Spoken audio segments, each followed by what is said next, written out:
আমার দেশ দেখেছেন? আমার দেশ পত্রিকা আবেগ লাগে, ও লোগো দেখলেই তো ভাল লাগে। দেখেন, সহজ সরল, পেঁয়াজ গোছ ছাড়া, মনে হয় যেন সহজ, কত সহজে বলে হৃদয়ের কথা। আজকে বেরিয়েছে, টাকা দিয়ে রেখেছি 1 সপ্তাহ আগে অ্যাডভান্স। সমালোচনার কথাটাই আগে বলি। ওয়াসিম, শহীদ ওয়াসিমের নাম এখানে আসেনি। এটা নিয়ে সমালোচনা করেছে পাঠকদেরই একটি পক্ষ। সূক্ষ্মভাবে তারা দেখেছে, আন্তরিকভাবে পড়েছে বলেই জিনিসটি বেরিয়েছে। এবং তার কেউ কেউ বলছে এটি ইচ্ছাকৃত। পুরো আমার দেশে কি আছে এক নজরে আপনাদেরকে বলবো, কিন্তু ফ্যাক্ট হলো, দেখেন, ওয়াসিম এই একটি রত্নপূর্ণ, প্রশংসা করার মতো ভুল। ওয়াসিম এখানে নেই বলেই বাংলাদেশের একটি গুরুত্বপূর্ণ বড় রাজনৈতিক দল খুব ক্ষুব্ধ হয়েছে, অর্থাৎ তাদের মধ্যে একটি চেতনা জাগ্রত হয়েছে। ওই যে শেখ হাসিনা কয়দিন পরে পরে বলতো আমি ফিরে আসছি, তখন রাজনৈতিক দলগুলো এক হয়ে যেত। এই ঐক্যবদ্ধতা জাতির জন্য ভালো। এই শহীদদের জন্য ভালোবাসা যখন জেগেছে, একজন শহীদ নেই বলে, এটা তো শহীদের জন্য ভালোবাসা প্রকাশ পেয়েছে। তো এমন ভুল তো চমৎকার, তাই না? এখন কথা হলো, যারা রাগ করেছে আমার দেশের উপরে এই ভুলের জন্য, তাদের উচিত সকল শহীদের নিখুঁত তালিকা প্রণয়ন করা এবং মোমবাতি প্রজ্বলন নয়, দোয়ার মাধ্যমে তাদের জন্য শান্তি কামনা করা, সর্বোচ্চ শান্তির করুণা ভিক্ষা করা আল্লাহ তাআলার কাছে। যেহেতু সে ধার্মিক ছিল, এ কারণে বলছি। এই যে কঠিন এক হেডিং দিয়েছে, দিল্লিকে ঢাকা অ্যাটাক করতে বলেছেন শেখ হাসিনা, একদম তোলপাড় করে দেওয়ার মতো। আর আজকের ফেসবুক দেখবেন, আমার দেশ আর আমার দেশ, আমার দেশ আমাদের দেশ হয়ে গিয়েছে। এই এক হেডিং আছে উপদেষ্টা নাহিদের সাক্ষাৎকার, ফ্যাসিবাদের বিরুদ্ধে আমার দেশ বলিষ্ঠ ভূমিকা রাখবে, জুলাই বিপ্লবের পতাকা নিয়ে আমার দেশের পুনঃপ্রকাশ। বিশেষ সম্পাদকীয় লিখেছেন মজলুম বিপ্লবী মহৎ সৎ সাংবাদিক মাহমুদুর রহমান। 7 সমর্থকদের পেছনে সক্রিয় আওয়ামীপন্থীরা, তাবলিগ নিয়ে লিখেছেন। আমার দেশের রিপোর্ট মানেই বুঝেন তো, একদম কাঁপিয়ে দেওয়া রিপোর্ট। শেষ পৃষ্ঠায় আছে, মাথায় শতাধিক গুলি, তবুও দেশ নিয়ে ভাবছেন শহীদ। এই যে তার ছবি দেখুন, এক শহীদকে একটি ছবি দিয়ে, মানে আন্দোলন এবং শহীদদেরকে যথেষ্ট গুরুত্ব দেওয়া হয়েছে, বোঝাই যাচ্ছে। চীন সফরে আমন্ত্রণ পররাষ্ট্র উপদেষ্টাকে। আছে শহীদ সরোয়ার্দী হাসপাতাল, ভালো যন্ত্র নষ্ট দেখিয়ে বেপরোয়া দুর্নীতি। এবং আমাদের যে উপদেষ্টা মারা গিয়েছেন হাসান আরিফ, তার একটি খবর। এরপরে দেখেন ভেতরে কি আছে, প্রত্যেকটা খবর কিন্তু মজাদার। দ্বিতীয় পৃষ্ঠে আছে, এজেন্সির প্রতি 1000-এর বেশি যাত্রী নয়, একটা হজ এজেন্সিতে 1000-এর বেশি যাত্রী যেন না নেয়। 25 পয়সা নিচ্ছে, 20 টাকা মিলবে। এই যে দুর্নীতি, ট্রেনের কথা বলছে প্রতি কিলো। বাংলাদেশে ইসলামী চরমপন্থা আসবে না, ডক্টর ইউনূসের বক্তব্য। চমৎকার কথা, মজাদার সব ব্যাপার। মোদির বিপর্যয়ের বছর, এই বছর মোদির বিপর্যয় হতে পারে শিওর, শুধু বাংলাদেশে একটু চ্যালেঞ্জ নিতে পারলেই হলো। বাংলাদেশের পরাজয় মোদির একটি পরাজয়, শেখ হাসিনার পলায়ন মোদির একটি পলায়ন। গাজায় 14 মাস ধরে গণহত্যা, বিশ্ববিবেক নীরব, দুঃখজনক। শাটডাউন থেকে রেহাই পেল না আমেরিকা। এরপরে দেখেন বদরউদ্দিন ওমরের কলাম, বাংলাদেশের সবচাইতে বয়স্ক বুদ্ধিজীবী, মোটামুটিভাবে অন্যদের তুলনায় সৎ চিন্তার অধিকারী। দেশদ্রোহী হিসেবে শেখ হাসিনার নাম ইতিহাসের আস্থা কোণে নিক্ষিপ্ত হবে। ছাত্রলীগ করা লোক একসময়, মানে বাম করা লোক। পেছনের পুলিশ, সামনে স্বাধীনতা, কাজী জহিরুল। ফ্যাসিবাদী কবি কেমনে এখানে ঢুকছে আল্লাহ জানে, বদমাইশ কাজী জহির। চমৎকার ব্যাপার স্যাপার ঘটেছে আমার দেশে।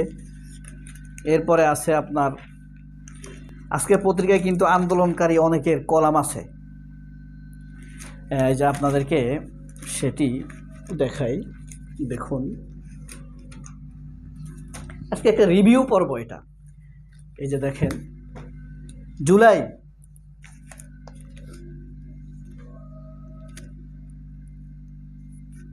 জুলাই পর্ব, বিপ্লব। এই যে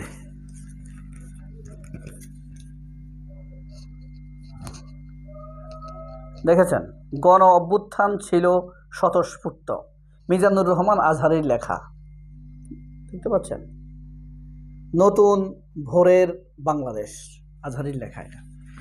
যাই হোক, এখানে বিপ্লবীদের লেখা ঠিকই, বিপ্লব যেহেতু বিপ্লবের জন্য সিরাজুল আলম খান বিপ্লব বিদ্বেষী, আওয়ামী লীগ করা লোক। জুলাইয়ের গণ অভ্যুত্থান বৈষম্যহীন সমাজ প্রতিষ্ঠার অঙ্গীকার, ডক্টর আনোয়ারুল্লাহ চৌধুরী।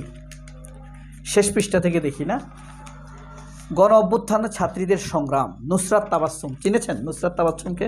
এই যে দেখেন, ইনি হইলেন নুসরাত তাবাসসুম, তার একটি কলাম আছে এখানে। তারপরে আছে গণ অভ্যুত্থানের নেপথ্য শক্তি, সাদেক কায়েম। সাদেক কায়েমকে চিনেন? এই যে সাদেক কায়েমের ছবি দেখেন, এই যে ওই যে গোল, সাদেক কায়েম শিবিরের সভাপতি ঢাকা বিশ্ববিদ্যালয়ের। আমার দেশ আমাদের দেশ, অধ্যাপক শামীমা সুলতানা। সাহস পেলাম কোথা থেকে, চৌধুরী সাইমা ফেরদৌস। হিজাব পরা ম্যাডাম ছাত্রদের পক্ষে সাহসী ভূমিকা রেখেছে। হ্যাঁ, এরপরে আছে ফরিদা আক্তার, উপদেষ্টা ফরহাদ মাজারের ওয়াইফ। নতুন বাংলাদেশ বৈষম্যের ঠাঁই হবে না। চমৎকার সব কলামে বিপ্লবীর ইয়াটি লেখা আছে, যেখানে দেখে আপনি আনন্দিত হবেনই হবেন। এই যে সাদেক কায়েমের লেখা দেখুন, গণ অভ্যুত্থানের নেপথ্যের শক্তি, মানে গোপন শক্তি, আসলে কিভাবে আমরা সফল হয়েছি। আমি খুবই সৌভাগ্যবান মনে করছি যে আজকে আমি একটি আমার দেশ পেয়েছি। এরপরে আছে সাধারণ করপত্র। হ্যাঁ, এখানে আছে বিশিষ্ট বুদ্ধিজীবীদের লেখা। শফিক রেহমান বাংলাদেশের সবচাইতে এলিট জার্নালিস্ট।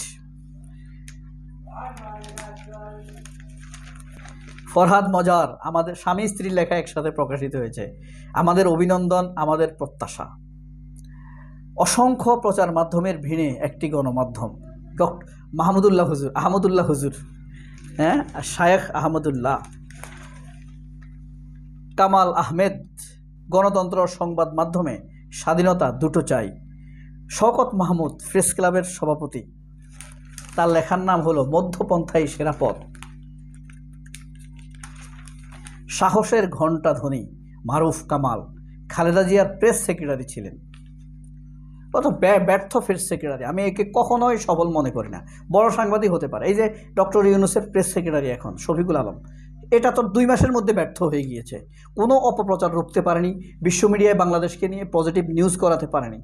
এগুলা যা 2-1টা হচ্ছে, এগুলো জুলকারনাইন সায়ের, পিনাকি ভট্টাচার্য, ইলিয়াস হোসেনের অবদান, তারা এগুলা করছে। কিন্তু এই শফিকুল আলম পুরা ভারতপন্থী লোক, তার সামনে এটা করে যে এই কথা বললে যদি আমাকে গুলি করে, আসিফ নজরুল এবং শফিকুল আলমের ব্যাপারে গণশত্রু। আচ্ছা, পাবলিকের কথা শুনে না, নাইলে যদি শুনতো আমাদের কথা তাহলে ফারুকিকে বাদ দিত। 100তে 100 লোক ফারুকির সমালোচনা করেছে। ও আসার কারণে ওদের মানে কপালে খারাপই আছে। আচ্ছা, এরপরে দেখেন ডক্টর মামুন আহমেদ, মানে প্রভিসি, ঢাকা বিশ্ববিদ্যালয়ের। 24-এর গণ অভ্যুত্থান ও আমার দেশ। Professor doctor M A Rashid, আধিপত্যবাদ বিরোধী কণ্ঠস্বর। ডক্টর ফারুক আমিন, চমৎকার সব লেখা। আমার দেশ, মানে আমার মনে হয় কখন যে পড়বো, আজকে রাতে ঘুম হবে না। আজকে রাতে এগুলো পড়ে মজার, প্রত্যেকটা লেখাই তো মজার।